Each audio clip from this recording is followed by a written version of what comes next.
नमस्कार मित्रांनो, जय अहिल्या जय मल्हार. तर मित्रांनो, स्वागत आहे तुमचं आपल्या यूट्यूब चॅनलवर. तर मित्रांनो, आज 31 मे अहिल्याबाई होळकर यांची जयंती. आज आपण अहिल्याबाई होळकर यांच्याविषयी थोडी माहिती पाहूया. उरी बाळगुणी स्वप्न मराठी सत्तेचे, बांधुनी तोरण हजारो गड किल्ले मंदिरांचे. घडविले जिने नव्या हिंदुस्थानाला, एकच होती ती राणी अहिल्याबाई होळकर, एकच होती ती राणी अहिल्याबाई होळकर. अशा या अहिल्याबाई होळकर यांची आज जयंती आहे. राणी अहिल्याबाई होळकर यांची जयंती 31 मे रोजी साजरी केली जाते.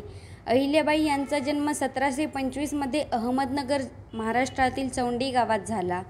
त्या त्यांच्या गावातील आदरणीय माणकोजी शिंदे यांच्या कन्या होत्या.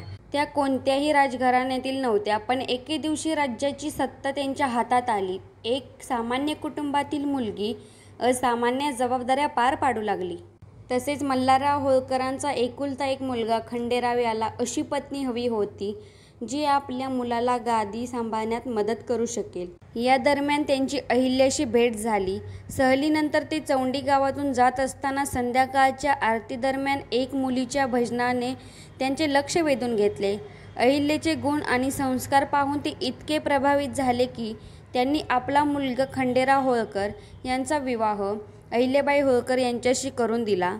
लग्नानंतर खंडेरावांनी सत्ता हाती घेतली. यावेळी अचानक झालेल्या युद्धात खंडेराव होळकर शहीद झाले. अहिल्याबाईंना सती प्रथेचा अवलंब करून पतीसह आपल्या प्राणाची आहुती द्यायची होती, पण मल्हारराव होळकरांना अहिल्याच्या क्षमतेवर विश्वास होता की ती आपल्या मुलाची जबाबदारी घेऊ शकेल.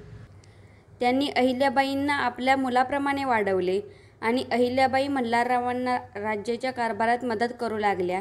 प्रथम त्यांनी त्यांचे सासरे आणि नंतर 22व्या वर्षी त्यांचा मुलगा मालेराव गमावला. आपल्या मुलासह राज्य कोसळू नये म्हणून स्वतः प्रशासन हाताळण्यास सुरुवात केली. गादीवर बसताना राणी अहिल्याबाई होळकर यांनी ही माहिती आजूबाजूच्या राज्यामध्ये पोहोचवली. सेनापती व पेशवा बाजीराव यांनी मदत केली. अहिल्याबाईंनी राज्य मजबूत करण्यासाठी त्यांच्या नेतृत्वाखाली महिला सैन्याची स्थापना केली. अहिल्याबाईंनी स्त्रियांना त्यांच्या हक्काचे स्थान दिले. मुलींच्या शिक्षणाचा विस्तार करण्याचा प्रयत्न केला. निराधारांना मदत करण्याचे काम केले. 1795 मध्ये त्यांचा मृत्यू झाला.